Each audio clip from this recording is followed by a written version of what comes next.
have things handed to me. It was very difficult for me to get into JP Morgan, and that's where I'm going to go into to let you guys know that was an experience that made me feel like I was actually valuable. How I got into the internship with the U.S. Senator. I was actually applying for a spot in the United States Air Force Officer School my junior year of college.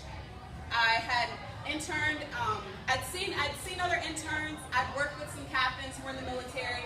They were very impressive. I said, hey, let me try that out. And they called me and said, yeah, so we need some letters of recommendation. I'm like, okay, let me call a professor. Do you know any politicians? I don't know about you guys, but I'm just a regular person. I was just going to school. I thought that was good enough. I was like, politicians?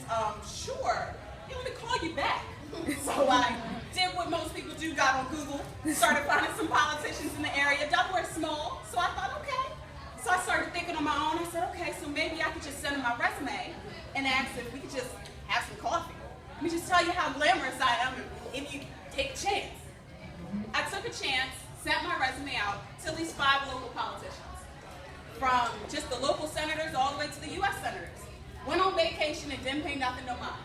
I got a phone call from the Kent County director who said, hello, Ms. Wood, I received your email trying to reach out to U.S. Senator Tom Carper, and I'm sorry, he can't write you a letter of recommendation.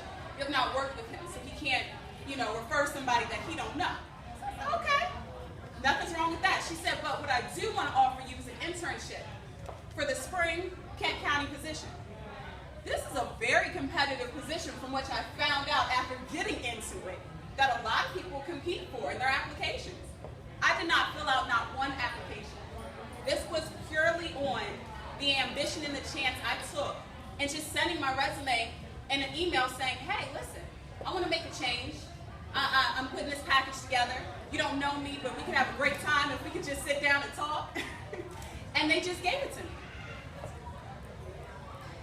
Then from there, I started seeing, taking risks gets you places. Purely, gets you places. I still to this day don't think I'm any better than anyone else. Everything I know, I try to share. Because I feel like, shoot, try these shoes on. You'll look just the same in them. From there, I went to JP Morgan, and I got that position because I graduated from basic training with the military in 2013. I took the position to get the most money for graduate school, which was medical, so I said, shoot, throw some scrubs on me, I'll be a nurse. Go ahead with it.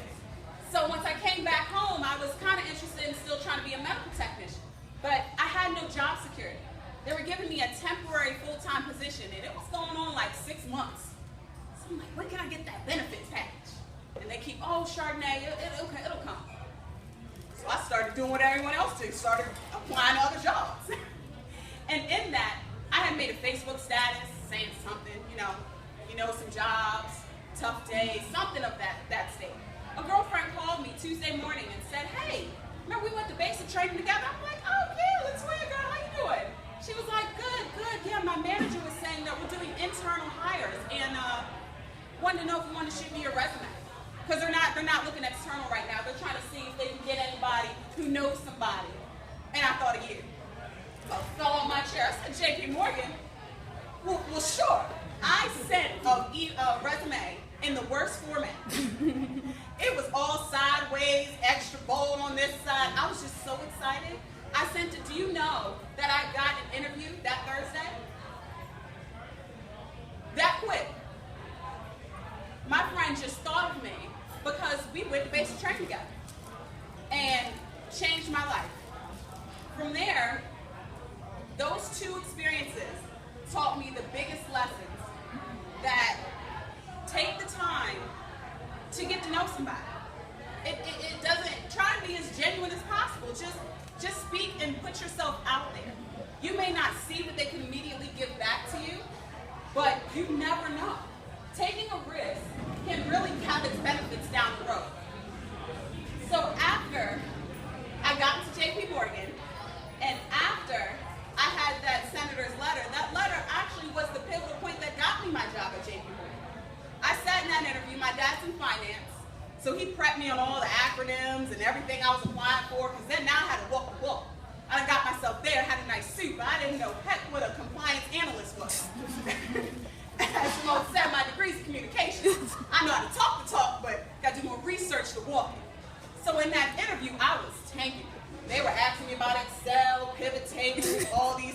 that were flying over my head. And y'all know I hate math. Cannot stand some numbers, but I can fake it. I figure calculators will get me further.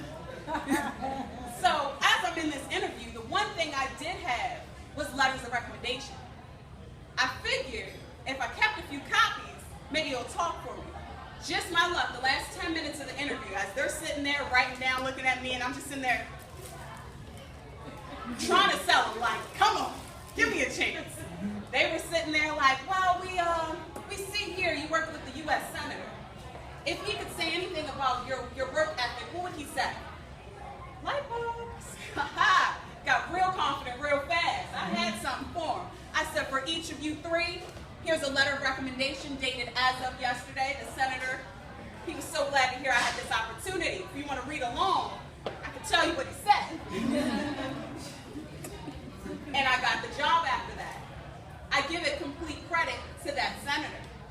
You may have great skills, but if somebody else can put their 2 cents on it, if you can find somebody already established somewhere and just genuinely connect with them, they will remember you. One person may let you down, 2 people may let you down, but don't let that change you. Because those 2 pivotal moments of getting that internship, I didn't even apply for it. I didn't even think about trying to work with the senator. I got it. JP Morgan just fell in my lap. I didn't even dare to try and send them an application on my own. So to think that that just came to me was because a friend thought of me. And that was a girlfriend I didn't even talk to every day. She just, hey, I know you about yourself. I've talked to you a few times and you're real passionate, real well spoken. I think you would make me look good because you're representing your connection. So those 2 things really opened my eyes to put a value on myself and maintain that value. And that leads me to my last point, to try to let you guys think about where you currently are with your connections.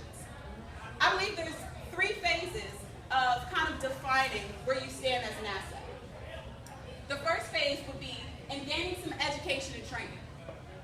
You know, you want to have that knowledge. You want to have that social currency to say. You want to be able to actually have some knowledge behind something. Nowadays, like I said, a lot of people have bachelor's degrees, like high school diplomas. So from there, it's like you're getting a lot of non-traditional. I mean, my own mother just got her real estate license and is killing the game. Passionate. Who would have known? She would have never pictured herself as a real estate agent. But she's invested in herself, and that's what I'm saying is the first step. It doesn't have to necessarily be go back to college, because it really can't be who you know as you hear. But once you get there, you've got to be able to do the job. Yes, you can be trained, but you have to have some type of confidence in yourself and be able to communicate that. So I believe in whatever you're interested in, try and figure out how you can get some certification, some license, some education, even if it's an associate's degree. This fall, I'm going to be getting my associate's degree in practical nursing technology for the Air Force, because that was important. I needed to have that knowledge to properly serve in my career field. And so, though I have a bachelor's, some people are like, oh, I don't need to get that. No, you do. It's a part of your job. This is a whole different job. So whatever it is that you're interested in, just try to find out what's the basic knowledge so you can talk the talk, because that gives you the credentials. My second tip would be gaining some experience. Whether you feel like you can do mentorship, whether you could intern, it could be formal and informal. Training is sometimes just shadowing somebody, reaching out to somebody, so you can have something to talk about, apply that knowledge. You know, whatever your job is, whatever you're trying to start a business, whether you're trying to better yourself in some type of area, find somebody that's doing it. I love Groupon. Let me shout out Groupon real quick. There's all sorts of online classes, online certifications.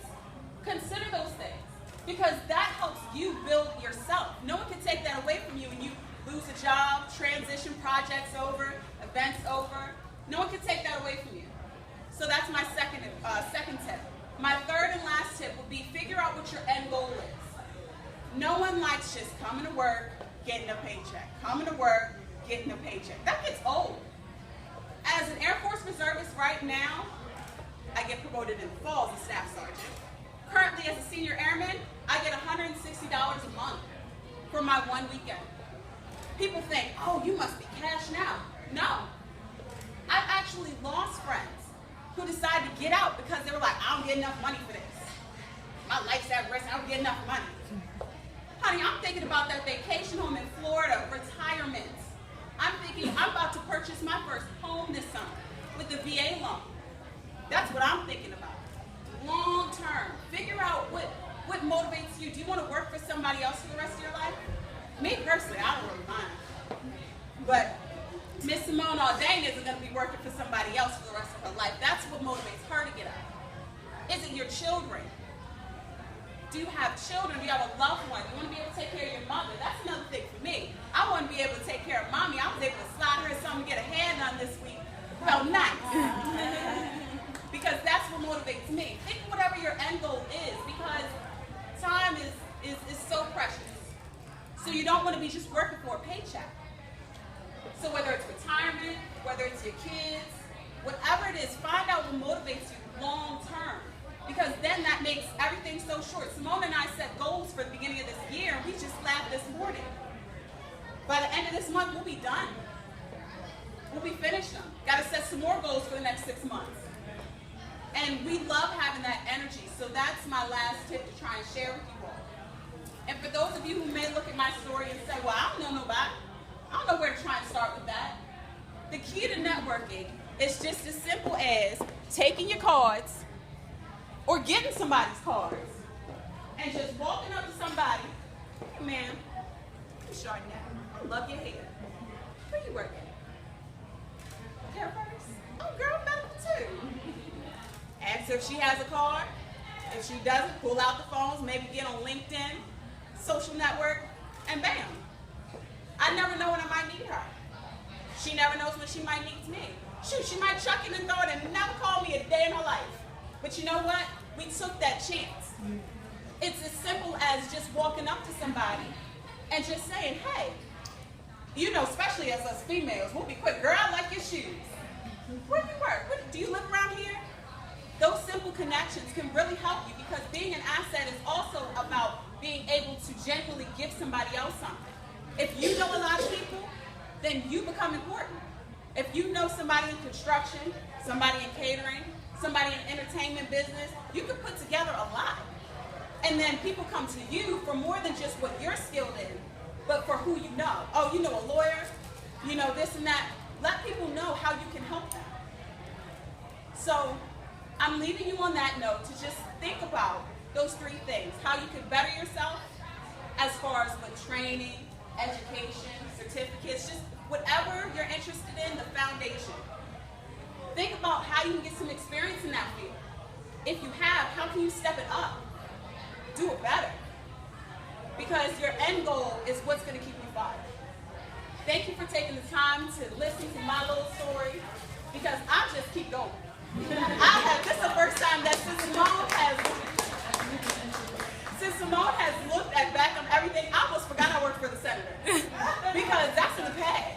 I'm trying to get my MBA, I'm trying to do this. I just keep moving. I keep setting new goals because it just feels so nice to be relevant and learning and growing with new skills. Like, it's school all over again. And so that's just what I want to leave you guys with. Just try and fuel yourself up, enjoy these mimosas, and happy Mother's Day.